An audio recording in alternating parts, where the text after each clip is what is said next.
Never have we had any water or food during our races. Hello and welcome back to Sassy with Miki and Kev. Today we have a very fun episode. I'm back after a long hiatus. What? A long hiatus. You've been gone for 1 week. Yes, that's a long time, I'm sure of you. 2 weeks. The interview. Oh, you've been gone for 2 weeks. Yes, I'm sure everybody's dying to know where I have been. Not much. He hasn't been doing much. But today we have an exciting episode because if you've been following along on socials, then you might know that we just recently ran a half marathon. A half marathon is 13.1 miles, exactly half of a full marathon, which is 26.2 miles.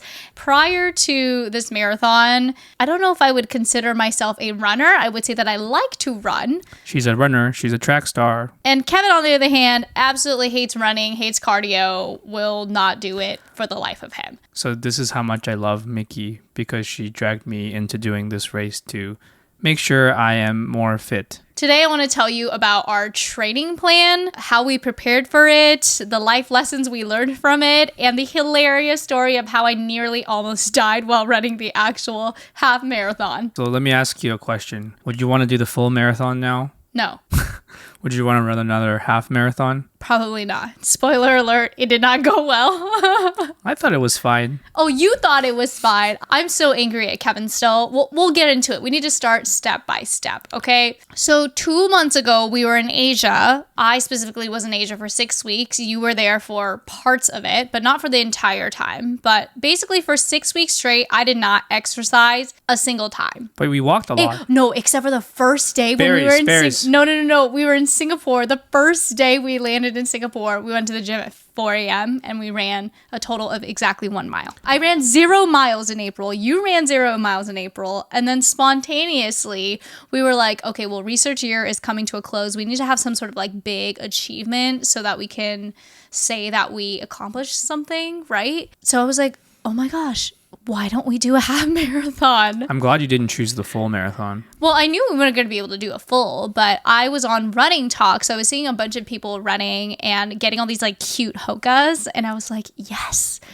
I want to be part of that. And during the summer, I normally run 5-6 miles 2-3 miles 3 to 4 times a week. Yeah.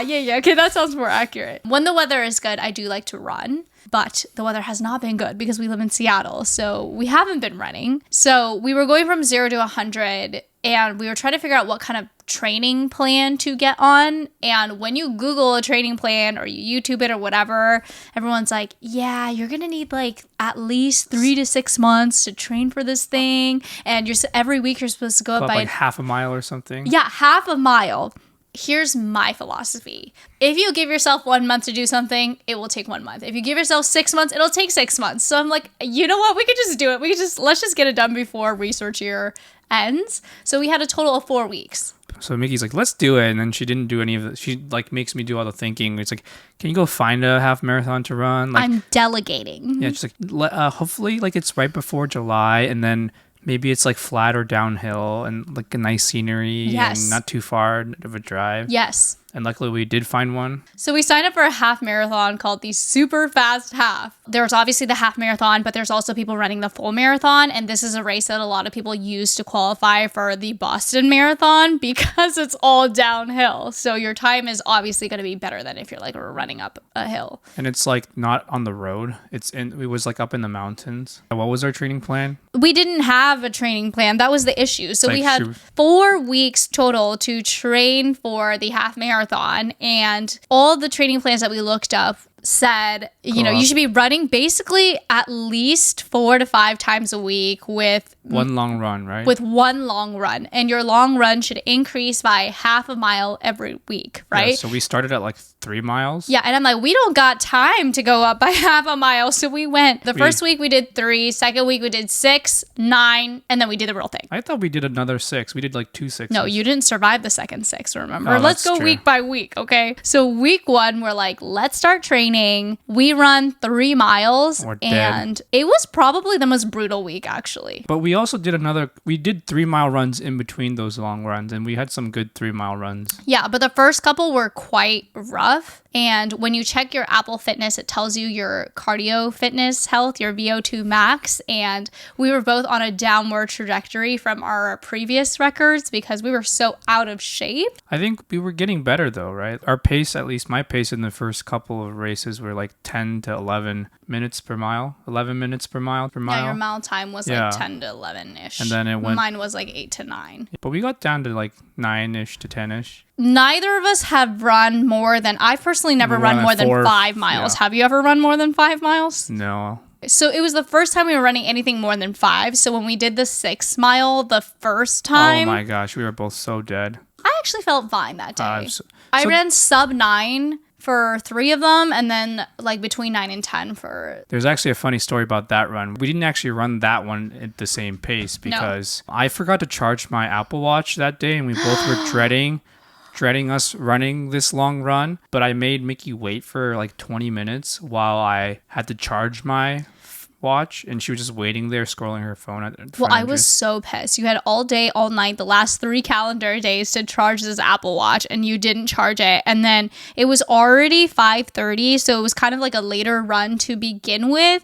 And you were like, I'm not running this without my Apple Watch. Like, if it's not documented, it didn't happen. So he's like, it's only going to take 5 minutes to charge, babe. Just 5 minutes. I'm like, have you ever charged an Apple Watch before? It takes forever to reboot up.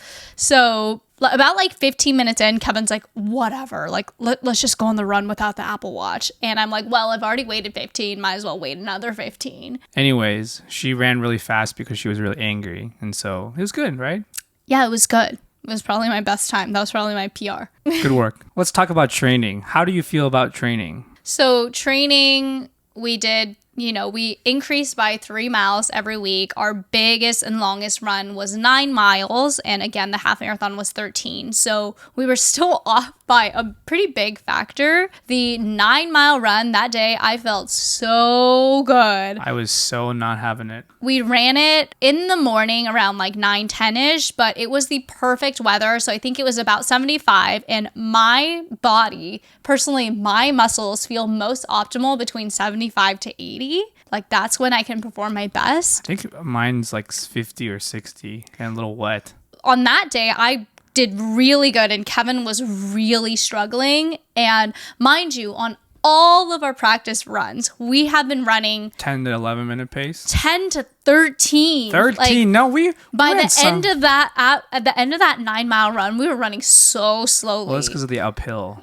We haven't been training. Like, we haven't been actually training at like a race pace. Okay, but when you're running for like a long race, there's a couple of things that like stop you or like prevent you from going any faster or longer, right? Mm-hmm. One is like muscle fatigue, like just pain. Like sometimes your legs hurt or you get a cramp. The second one is like cardio fitness. And the third one is just like mental, right? Like you just can or cannot do it. Most of the time when we're training, I did feel that the issue was not the cardio part, but was mainly like something hurts or mentally I just like, this is too much. That's how I feel, at least what my barrier was. I am the kind of person that when I train, I need to train like 200% so that on race day, I can give 100, because I know day of conditions will never be exactly what I want them to be. Things will always be a little bit different. So I like to be over prepared. And then I know that even if I under deliver, it'll be something that I expected. And Kevin out here is the opposite. Like on the day of, the adrenaline will just get me through. Okay. No, the training is to train for the real thing. So like,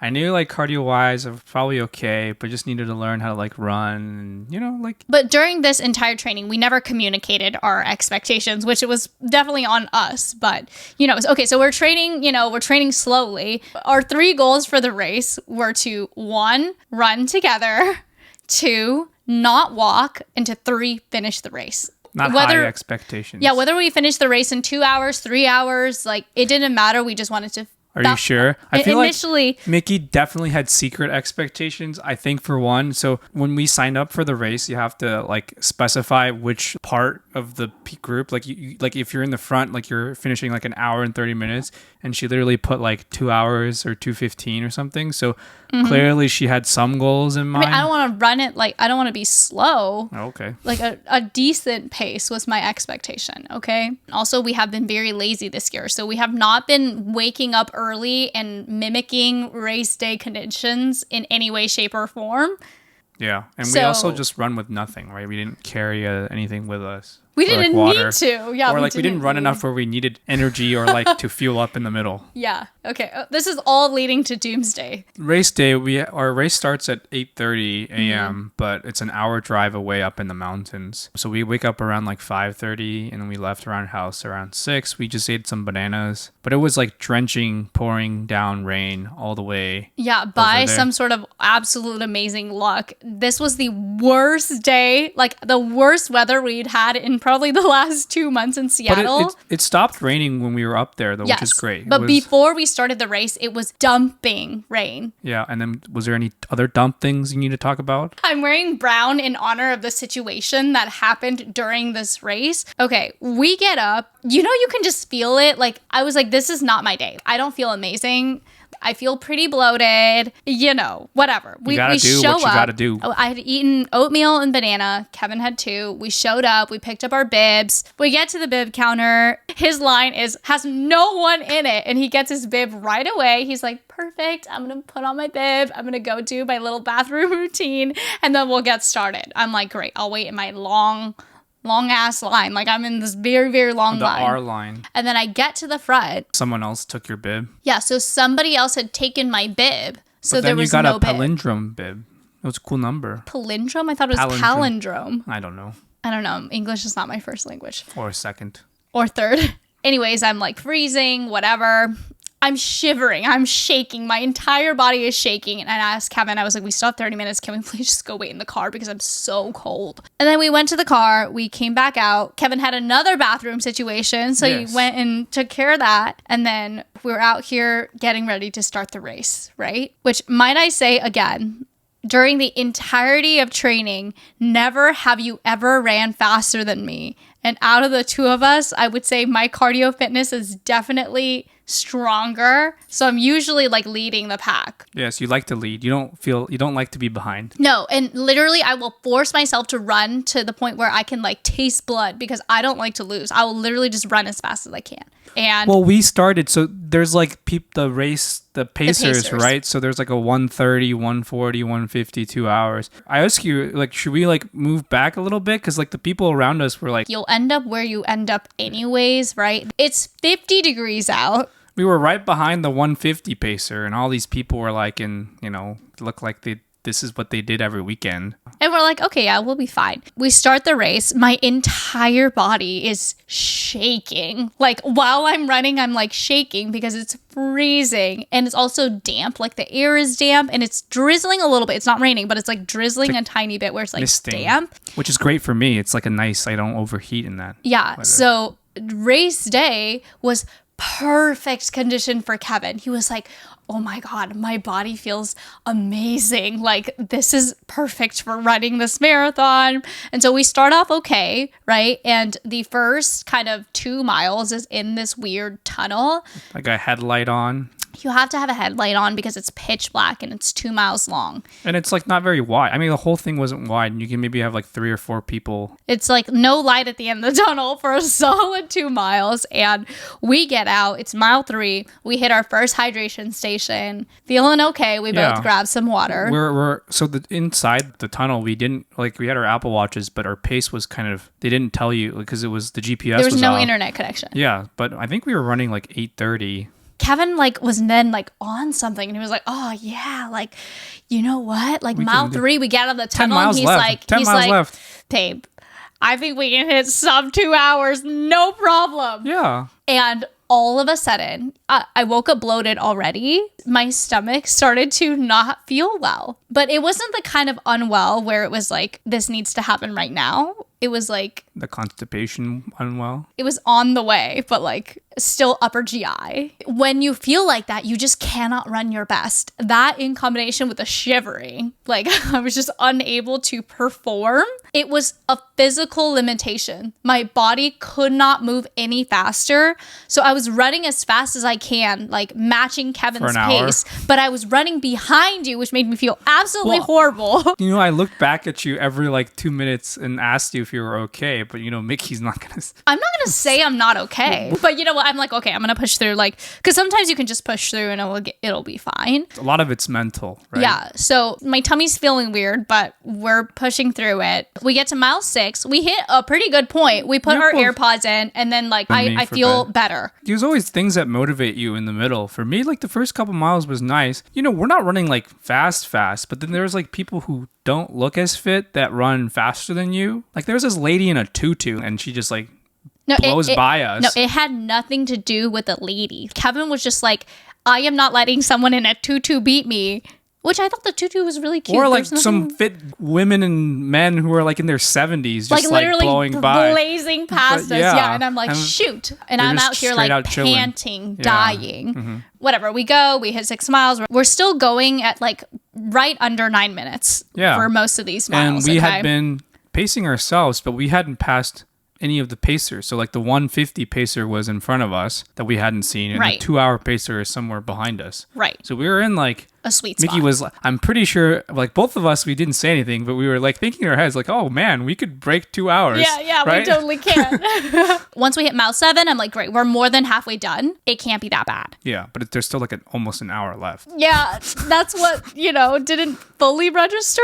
Mile 9 was when we saw the pacer. So we had slowed down a tiny bit. We heard the pacer. Oh, no, we went to a hydration station, and then he kind of like came up on us. We saw the pacer, the 2-hour pacer. So we end up running with him. At this point, my stomach hurts, but I still feel okay. Like mentally, I feel okay. And I'm like, yes, I can push through another 4 miles. It'll be fine. And then I felt my arms, I think I was getting a little hypoglycemic. I was like, oh, I probably need to eat something.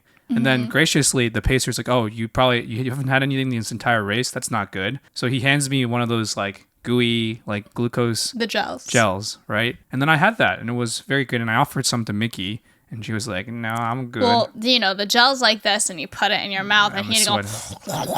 So I was like, I think I'm good on the gel. And again, we hadn't been practicing. Never have we had any water or food during our races. So it was like, it's literally only 13 miles. What could I possibly need? Like, it can wait another 4 miles. I thought I was doing pretty good. I was just, the type pacer was talking to me and kind of distracting me. So the 2-hour pace is 9 minutes, 10 seconds per mile, which is pretty fast for us, but it's not like sprinting. It's like a very reasonable thing to train to. At least you can definitely run it if you're relatively fit, like a mile or two at that pace. Yeah. Right?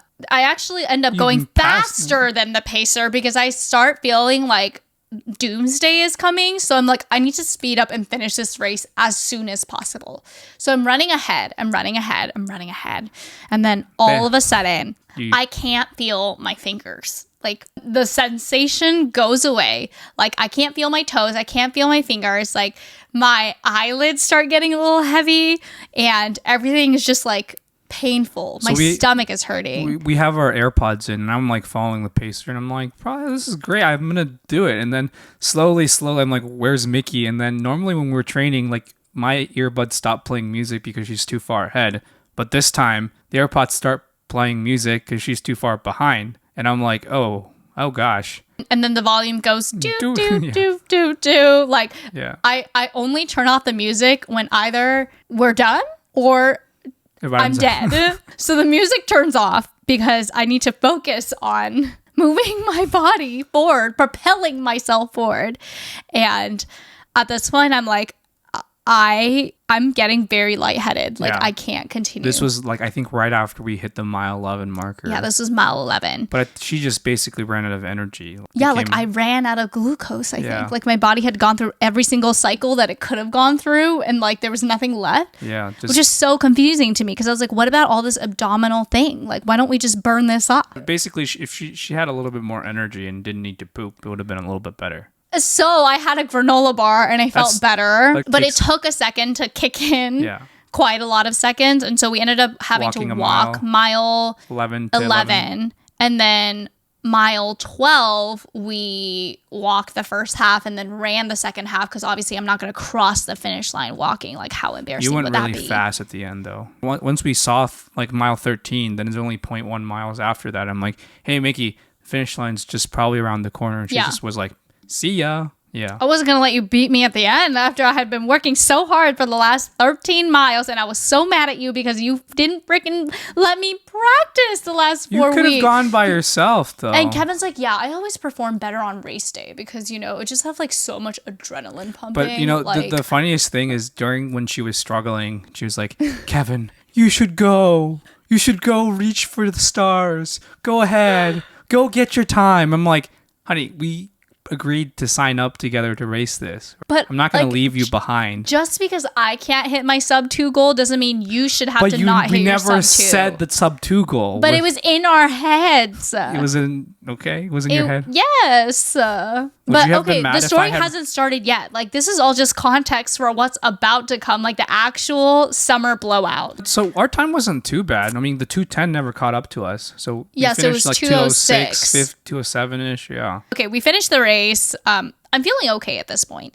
And the finish line is a 1 mile walk to the shuttle stop. And then the shuttle stop then has a 30-minute drive back to the original place. But because my friend Madeline came to cheer us on and also pick us up, we didn't have to do any of that. You just drive home. We walked like maybe a minute and then we were able to drive home. We're driving down.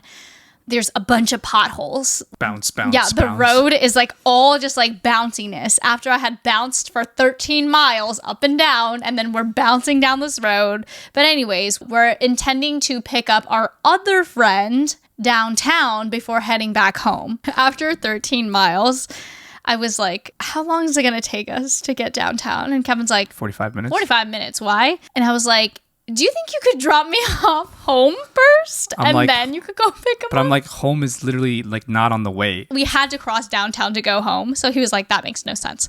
And I was like, okay, that's fine. I'll just wait. I start to lose color like in my face and in my lips. We're like 2 lanes over. And I was like, you need to take this exit right now. Like, you need to take this exit. And Kevin's like, phew! And we take the exit. And I was like, I need to go to the bathroom now. Like, immediately. And then she's like, Kevin, buy something. Buy anything. Yeah, because I was like, I'm not going to have the bathroom code to the Starbucks. But by the grace of God, there was no bathroom code. There's 2 stalls and they're both in use. I was ready. Like, this was an emergency. I was about to start banging on the doors, but thank God one of the guys came out. We had a little situation in the bathroom, right? But then it was like, great. Okay, part 1, done. This is like the first time you used an outside bathroom in like a couple of years. I never poop in public bathrooms. Like, never, ever, ever. Like, even for 12-hour shifts, I will wait until I get home to poop. Like, I just can't. This is the second time in my entire life, I think, that I've pooped in a public restroom. But anyways, went to go pick up the friend. As we're picking him up, I start experiencing excruciating pain. You're like, again. I'm like, Kevin, you need to book it home right now. Yeah, except there's a Mariners game going on. Oh. And I'm like, do I have to take the toll road? And this is the first time Mickey's like, yes, take the toll road. Take the toll road. I love the Mariners, but not on that day. Not on that day. Like I was in so much pain. We had 2 dear friends in the back and a giant husky. The giant husky, by the way, is like beeping his head like to the front while I'm like in excruciating pain. And Kevin's like driving slowly at like 20 miles an hour. What do you mean there's traffic? And I was like, you need to book it, Kevin. You need to, like, I'm not going to make it. Okay. We get home and I get in and oh my God. This is too graphic. Like, I can't even... Just imagine you running for 13 miles and bouncing up and down, up and down. Like, normally I would say there's, like, a solid couple days delay before my food comes out the other end. And this, like, cleaned my entire gut. After that, though, oh my God, I was a skinny legend. Like, I had just run 13 miles and the bowels were completely done. Because of that situation, I was unable to run my regular pace and hit sub 2.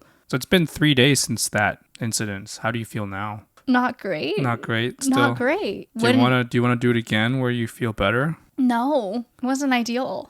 I felt pretty good. Yeah. Oh, I'm glad to hear that. I'm pretty sore still, but it's probably not something you should do quite often. It's probably not the best for your bodies. No. I mean, I like that the marathon gave us a reason to run this insane distance because, again, before this, neither of us had run anything more than 5. So it does feel very impressive that we're able to push ourselves to do something like this. And I think it shows you that you are capable of more than you think you are, which is wonderful. I don't know if I agree with having to pay money to run is kind of still an interesting concept to me. Like, I feel like they should pay me to run. Like, why am I paying to run? But it's a lot of work, so, setting up even like the water stations. No.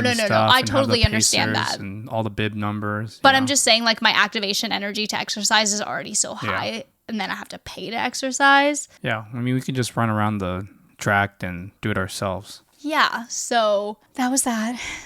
What did we learn from this experience? I don't know if you weighed yourself pre and post training, but did you gain weight? I actually gained quite a lot of weight training for the marathon, which I didn't initially expect, but after being on Running Talk and seeing everybody else's videos, everyone's like, yeah, you should expect to gain weight because you're going to be eating more, you're going to be drinking more water, eating more salty things. And so that was interesting to watch my body go through. I lost like 5 pounds, but I also gained a lot of pounds recently, so. Oh, you lost 5 pounds from this? Yeah, I'm like a low 150s now. Nice. I just picked up everything you lost, I guess. So yeah, that was kind of unexpected. So if you're training for a marathon. Yeah, I think just training just running is maybe can get a little bit boring, especially if you also do the same trail. So mixing that up and doing like other activities like we play pickleball or do some other weights is probably the more healthy options to go if you don't have like a goal of trying to run a half marathon.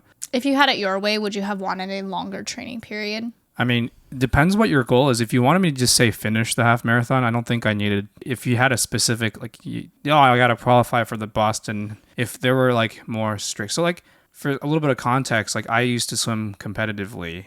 And, like training is training. Like you're never, like for me, training is never as fast as actual race day, especially for like a lot of the sprinting stuff, which I had done. But I've never done like a race that was like over an hour long. Like all those races are a couple minutes long, right? Where you're kind of exerting 100% of your energy all the time. But I think still the adrenaline and just being like, there's a right mindset that you can put yourself in. Running is something that it's not like lifting like a 500-pound dumbbell, right? It's would say it's different. Right? It's a lot of mental and paired with practice, obviously, but I would say 1 month is sufficient if you would consider yourself relatively in shape and you have some edge in cardio and you don't have the intention or crazy goals. Like if you just want to finish the race, it's definitely but doable. I think that's not necessarily something healthy. Like you sign up for a half marathon because you want to get healthier and you have a impending doom or goal in mind, right? To get to the more healthier point. But we should probably keep running now, right? It's not like it's over. I mean, really, we wanted it to kickstart some healthy habits. And I think because we ran this half marathon, in the future, you'll probably be more excited or willing to run when it's like 3 miles, right? Because like even 3 miles, I'm like, oh, that's so short, right? But like last summer, getting you to run 3 miles with you was like impossible. It's like getting me to go to lift at the gym. Like it's the same feeling. I am very proud of you. You are my little NCAA athlete. Oh, thank you very much. You did a wonderful job training. Genuinely, like I feel like it was the first time I saw the athlete in you when we were running during the actual marathon because you were able to push yourself past a point where I'd never seen that in you, like from an athletic, in the nice, like literally in like the most positive way possible. Because we were running very fast. Like we had never trained for that. Like it takes a tremendous amount of willpower to be going that fast. But I think it was a good experience. I mean, I'm just not built like you are, I guess. What do you mean? Like, I would say I'm generally okay athletic, but I'm not like you. Like, you are actually just like, Kevin's the kind of guy where he can play a sport and pick up something really easily, and he's willing to, like, fail. But because you're so willing to fail, you learn so fast. I feel like when it's me, like, I'm so scared to try that I can't even I don't even get to the failure because I'm so scared to try. I mean, similarly, we went snowboarding last winter, right? How many more times did I fall than you? You fell like a million times, but because you fell so much, like by the third, fourth run, Kevin was able to like completely because I knew that like once I figured out the balance of how almost not to fall, then you can like... But I feel like snow sports is a safety issue. When you fall, like you could really hurt something very bad. Yeah. It's not even like an ego thing. It's genuinely like you'll probably crack your head open if you don't have a helmet on. Yeah. Anyways, we finished the half marathon together within 5 seconds of each other. Yes. Found it. Yay. We will not be doing a marathon. It's a little too strenuous on the body. It's not ideal. We don't have the time or the energy to train for something like that. But running is fine, yeah. Yeah, but I would certainly love to do a 10K or like the Disney 10K. That'd be cute. Eat some food, run some miles. Yeah, I'm down for like a eating tour. I'm very proud of us. Mm-hmm. Thank you so much for all the support and everyone who supported us in our half marathon journey. And in our podcast.